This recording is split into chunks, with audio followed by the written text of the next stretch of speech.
যাদের নামাজ পড়ার সময় দুনিয়াবি চিন্তা মনে আসে বা নামাজে অমনোযোগী তৈরি হয়, তারা ভিডিওটি শেষ পর্যন্ত দেখার অনুরোধ রইল।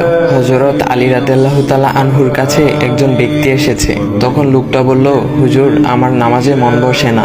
নামাজে দাঁড়ালে আমার দুনিয়াবি নানা চিন্তা আসে। হুজুর, আমার এই নামাজ কি আল্লাহ তাআলা কবুল করবেন? তখন হযরত আলী রাদিয়াল্লাহু তাআলা আনহা বলেছেন, না, তোমার নামাজ কবুল হবে না। তখন লোকটা মনে অনেক কষ্ট নিয়ে চলে যাচ্ছেন। এমন সময় রাসূল সাল্লাল্লাহু আলাইহি ওয়াসাল্লাম এসে হযরত আলী রাদিয়াল্লাহু তাআলা আনহুকে জিজ্ঞাসা করলেন, ইয়া আলী, আপনার কাছে লোকটা কেন এসেছিল? এসে দেখি মন খারাপ করে চলে গেল। কেন, কি হয়েছে আমাকে বলুন। তখন আলী রাদিয়াল্লাহু তাআলা আনহু বলেন, তিনি আমার কাছে জানতে এসেছেন যে নামাজে দুনিয়াবি চিন্তা আসলে নামাজ হবে কিনা। আমি বলেছি, না, তোমার নামাজ কবুল হবে না। রাসূল সাল্লাল্লাহু আলাইহি ওয়াসাল্লাম তখন বলেন, ইয়া আলী, আপনাকে আমি একটা চাদর উপহার দিতে চাই, তবে একটা শর্ত আছে।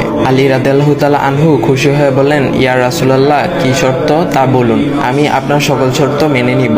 বুঝতেই তো পারছেন রাসূল সাল্লাল্লাহু আলাইহি ওয়াসাল্লামের চাদর বলে কথা। তখন রাসূল সাল্লাল্লাহু আলাইহি ওয়াসাল্লাম বললেন, ইয়া আলী, আপনি যদি এই মুহূর্তে 2 রাকাত নামাজ একনিষ্ঠভাবে পড়তে পারেন দুনিয়াবি সকল চিন্তা দূর করে, তাহলে আমি আপনাকে সেই চাদরটি উপহার দেব।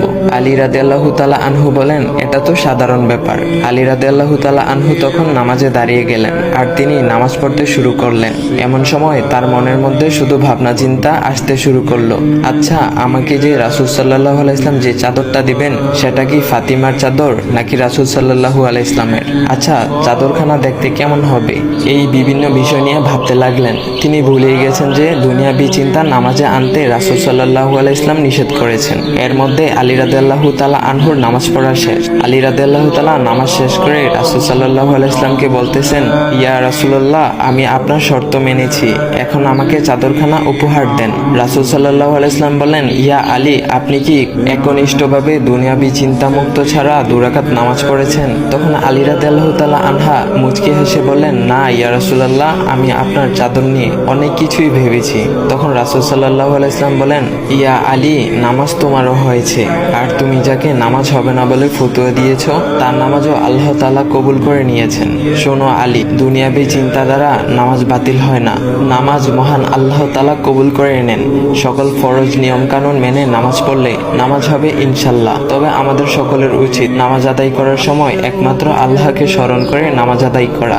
নামাজে দাঁড়ালে দুনিয়াবি চিন্তা মাথায় আসে, এটা শয়তানের একটা ফাঁদ। আল্লাহ তাআলা আমাদের সকলকে শয়তানের কুমন্ত্রণা থেকে হেফাজত রাখুক এবং সঠিকভাবে মনোযোগের সাথে নামাজ আদায় করার মতো তৌফিক দান করুক। সবাই বলি আমিন। চাইলে ভিডিওটা আপনি অন্যদের কাছে শেয়ার করতে পারেন, এতে অন্যদের ভুল ভ্রান্তিগুলো দূর হবে।